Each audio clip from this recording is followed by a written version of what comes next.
Ora, bem-vindos a todos e a todas.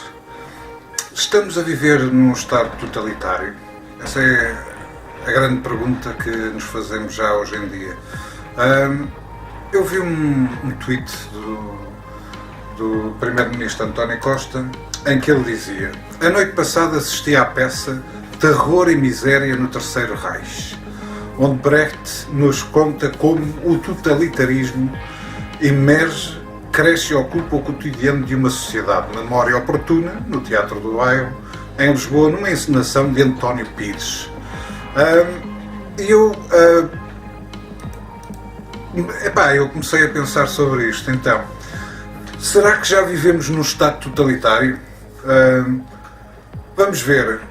Atualmente já existem proibições a nível de discurso, não é? O chamado hate speech. Hate speech, antigamente, hate speech era quando se denegria alguém com intenção com perjúrio, não é? Ou com violência. Ou então quando se punha a vida de alguém em perigo com o discurso no decorrer desse discurso, etc. Hoje em dia, hate speech engloba muitas outras variantes. Hoje em dia, hate speech pode ser dizer que um homem é um homem e uma mulher é uma mulher e que um homem não pode ser uma mulher e vice-versa. Isso pode ser considerado hoje em dia hate speech. Portanto, aí já temos mais já não é o caso de uma opinião, senão que é considerado hate speech. Portanto, aí já não podemos tocar nesse tema sem que hajam represálias de algum tipo, já seja do Twitter, já seja de YouTube ou aquilo que seja. Por exemplo, também na questão da igualdade de género, não é? Portanto, há um discurso bastante forte nesse sentido, em que diz que o homem promove uma sociedade patriarca, no qual oprime a mulher e que isso sempre foi assim. Uma grande mentira, inventado também para calar o homem. Porque se uma pessoa se opõe a esse ponto de vista, automaticamente é rotulado de machista e acabou aí o discurso. Por outro lado, transmite-se a ideia de que o homem branco é racista por natureza, que nasce racista, está no seu ADN. Também é uma maneira de cortar qualquer tipo de reação que qualquer homem branco possa ter quando é atacado. E hoje em dia qualquer dos ataques vem de todos os lados, não é? Portanto, aí está mais uma campanha, não é? Para calar o homem branco. Eu não sou racista, volto a repetir, mas isto é aquilo que é transmitido hoje em dia. Também fala-se do aquecimento global, mais uma vez, algo que não é correto. Está aí para depois implementar impostos, não vale para mais nada, muito pouco. E agora a última gota d'água foi a aprovação do artigo 13 e 11, agora 17, como dizem, que significa efetivamente que qualquer voz dissidente na Europa, no espaço da União Europeia, vai ser calada. À parte daqueles que já estão efetivamente eleitos, não é? Em certos países, mas vai ser cada vez mais difícil para vozes dissidentes, aquelas da corrente principal da União Europeia, que difiram, se possam ser ouvidas. E agora isso tem obviamente a ver com o facto de que cada plataforma, já seja YouTube, Twitter, etc., qualquer plataforma desse tipo, é responsável pelo conteúdo dos seus usuários. Antes o ónus era posto no usuário. O usuário tinha que assegurar-se que não infligia qualquer tipo de violação de direitos de autor ou de propriedade intelectual, senão o vídeo deles era retirado e podiam ser processados, etc. Mas a União Europeia modificou isso de maneira que a obrigação agora seja por parte das plataformas, e são as plataformas responsabilizadas pelos seus usuários.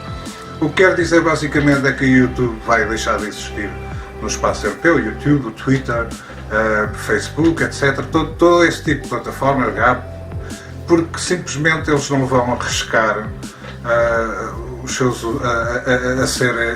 a poder ser processados por milhões e milhões de euros pela mínima coisa. E como tal, a União Europeia acaba de dar uma machadada terrível na liberdade de expressão e na circulação de ideias na internet. Portanto, isto é o pior que podia ter acontecido. E quando o Sr. António Costa vai ver esse filme, ele deve de certeza poder identificar-se com o Terceiro Reich neste momento, ou com Stalin, ou Politburo, aquilo que seja, porque nós estamos efetivamente a viver num Estado totalitário, num espaço comum europeu totalitário, e que caminha a largos passos para ser uma ditadura em toda a regra. E eu explico isto porquê? Porque a Europa demorou muito a chegar onde está. Os europeus demoraram muito a chegar onde estamos. A nossa cultura começou a florescer a partir da Grécia Antiga, passou por Roma, o Império Romano, tivemos as Idades das Trevas, as invasões islâmicas que continuaram até quase 1900, primeiro pelo Mediterrâneo e depois Constantinopla cair para os turcos, agora Istambul, começaram a entrar por aí, tudo o que foi Grécias, Bulgárias, Jugoslávias, etc., até às portas da Hungria e da Áustria, eles chegaram em 1870, por aí foi a última batalha com os otomanos turcos. Nós fomos passando por várias transformações, mas passámos pelas idades, a Idade da Treva, logo a Idade dos Descobrimentos, em Portugal foi absolutamente fulcral, passámos para o Renascentismo, para o florescimento das ciências, do pensamento, da economia, e depois passámos por mais algumas idades, por mais trevas, por assim dizer, com duas guerras mundiais passadas entre muito pouco tempo, no que é no grande espectro da história. E isso tudo foi moldando a nossa cultura e foi fazendo com que nós víssemos o mundo de maneira diferente, e isso foi conseguido através de muitas lutas, de muito sangue, de muita discordância, de muita gente presa, mas isso foi feito ao longo do tempo e nós chegamos onde chegamos agora, com uma sociedade, a sociedade mais avançada alguma vez existente no mundo conhecido, não é? Em que as mulheres, se bem que se queixam, e talvez tenhamos que fazer, e devemos fazer mais para que se integrem ainda mais, mas que nunca tiveram tanta liberdade na história do mundo e que nunca participaram tanto na construção do mundo como agora. Portanto, se estivéssemos a falar de mulheres na Arábia que são propriedades de quem é dono, ou mesmo na Ásia, em África, em tribos da África, etc. Mas não, falamos da Europa e nós chegamos a este ponto através de um processo de evolução muito complicado e muito grande. Agora, o problema começa a ocorrer quando nós temos ideólogos radicais no comando da União Europeia. Eles vivem uma utopia e eles não admitem que ninguém discorde deles. Então, eles, como não podem ter ninguém a discutir as suas razões, os seus ideais, eles bloqueiam o discurso. E, portanto, nós vemos movimentos, mas nós temos que entender também que a União Europeia é uma extensão, na realidade, da ONU. Isto vem da ONU e é depois transmitido à União Europeia. Isto é o tal globalismo, não é? Então eles veem uma Europa sem fronteiras, um mundo sem fronteiras, em que todos somos iguais e etc. Só que o problema existe, ou começa a existir, a partir do ponto em que, imaginem que nós, cristãos, na idade das trevas, na Idade Média, a mulher tornou-se, de alguma forma, perdeu todos os direitos, não é?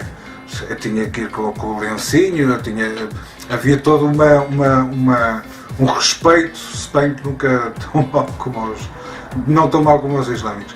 Mas basicamente o que nós estamos a fazer é trazer para a Europa pessoas de 1300 e 1400 e 1200. Perdão. Ao século XXI. Ou seja, todas as mudanças, os câmbios que nós tivemos para chegar aqui, essas culturas não tiveram. Não passaram por todas essas mudanças. Então o choque é enorme. E depois, a nível de uma religião, o cristianismo, que é uma religião em que aceita um Deus como seu, não é? A aceitação de Deus como o seu Deus, não é?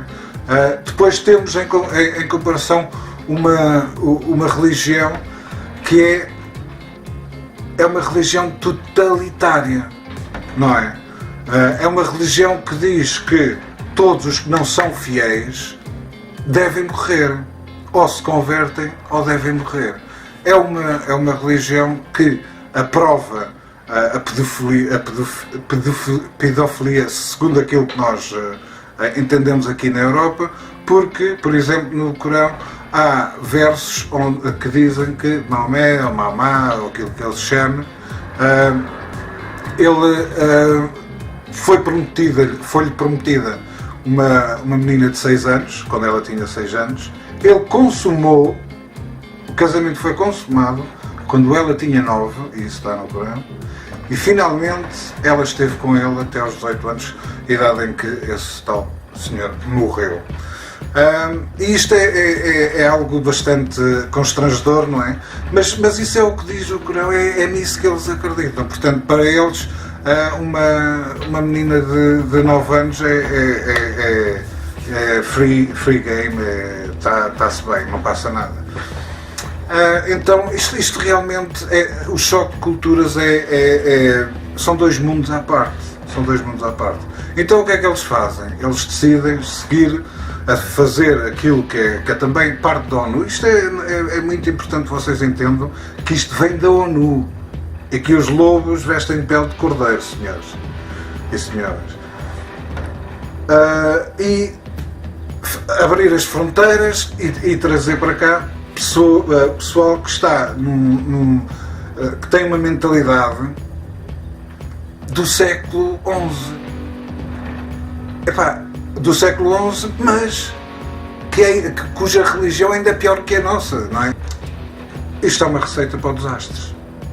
Mas eles não querem que ninguém. Então, agora, há coisa de uma semana e meia, creio, foi o atentado de Christchurch, em que um senhor entrou em 2 mesquitas na Nova Zelândia e matou várias pessoas.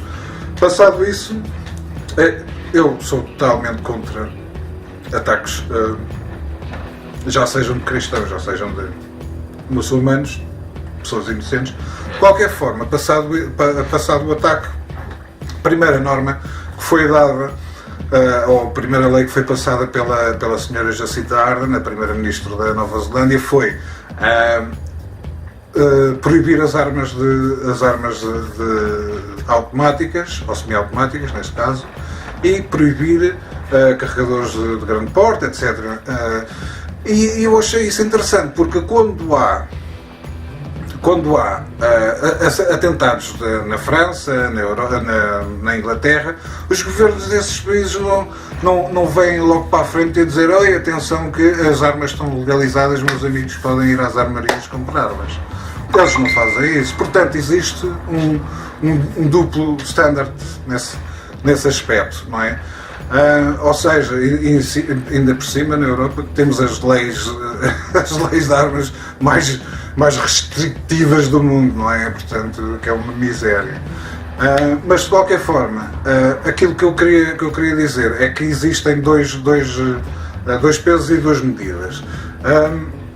Também ela foi logo rápida em meter o véu, não é? O hijab, o lencinho, e andar aí a passear-se com a comunidade islâmica de hijab na cabeça. E isso é uma afronta a todas as mulheres do Ocidente. Ou tanto tempo a lutar pela igualdade, agora que até vem esta atrasada mental andar aí de hijab. E havia também uma foto que andou aí nas redes sociais de uma polícia que também tinha o hijab na cabeça, o lenço. Ridículo. Mas isto é o ponto em que chegamos. Isto é o ponto em que estamos, é o ponto em que chegamos. Relativamente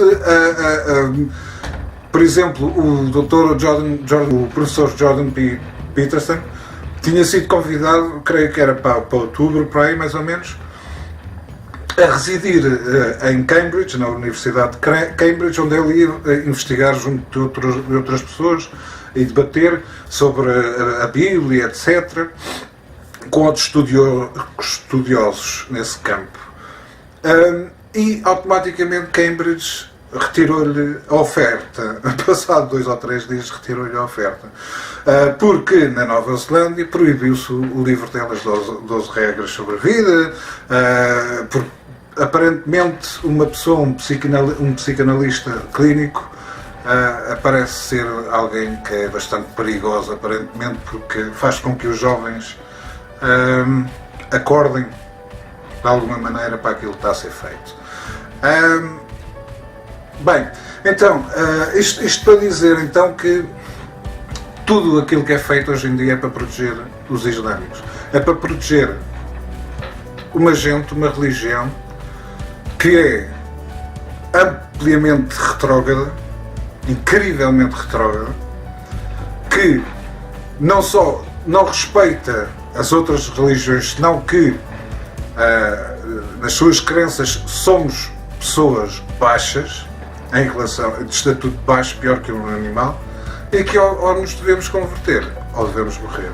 Portanto, aquilo que eu digo é o seguinte: sim, neste momento vivemos num Estado totalitário, e eu acho que, para além disso, estas eleições de maio vão ser de uma importância tremenda, porque vão... se nós não conseguirmos meter no Parlamento Europeu gente suficiente para combater o radicalismo que há na União Europeia, a utopia defendida pela União Europeia, este caminho para a censura total daqueles que não estão de acordo com a sua narrativa, isto é totalitarismo. Nós já vivemos atualmente num estado de totalitarismo. E eu, sinceramente, peço-vos que votem. Aqueles que nunca votaram, eu já não votava há 21 anos ou 22, eu vou votar este ano. E vou votar num partido alternativo. Nem PS, nem blocos de esquerdas, nem PCPs, nem PSDs. PSD é parte do Partido Popular, o principal motor do artigo 13 e 11. O Partido Popular Europeu, é o grande responsável por passar essa lei, por criar essa lei. Portanto, eu aconselho vivamente a irem para um partido alternativo na direita. Escolham aquele que escolherem, vai ser positivo, porque vai ser alguém que vai combater a utopia dos radicais europeus que estão atualmente instalados no Parlamento Europeu. Se nós não conseguirmos isto nestas eleições, aquilo que aconteceu na Nova Zelândia vai ser apenas o princípio, porque quanto mais censurarem, quanto mais oprimirem, maior é a probabilidade de que no final a única saída seja sangrenta. E se for sangrenta, isto vai ser tipo cruzada à antiga. E muita gente vai sofrer. Portanto, votem. Vamos tentar fazer com que, porque é crucial, este maio, as votações para o Parlamento Europeu em maio são absolutamente cruciais. Venham votar, votem alternativo, não deem os seus votos aos partidos que fazem e fizeram parte do problema. Ponham lá alguém que vos defenda de verdade. Obrigado a todos.